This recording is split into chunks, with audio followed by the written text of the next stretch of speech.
So we frequently get asked the question of what to do with the receipt of cash. It's kind of a myth or a thought that there's kind of this magical $10,000 in cash of which triggers certain filing requirements, and that is indeed true. And what we're seeing particularly in California with the growing legal cannabis and related industries is this is becoming more and more of a prolific issue. And the main one that we've discussed and advised clients on is the obligations for businesses, trades or businesses that receive the cash. And it's important to know and understand that they have certain obligations under the law to report the receipt of cash. And there's a few elements and things to consider. And so the first is to understand that the dollar threshold. And it's somewhat of a misnomer to many people, but it's $10,000 in a transaction or a series of transactions.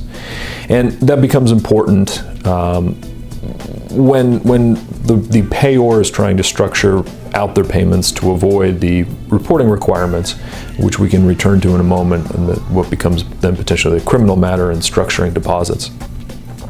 But the law generally looks at the transactions, the cash receipts, in one of two different ways. One is that if it's cash receipts in any 24-hour period, it's deemed to be a singular transaction. The other is if those receipts of cash exceed the 24-hour period. And then the question becomes, did the recipient of the cash know, or should they have known, that this was all part of a singular type of transaction?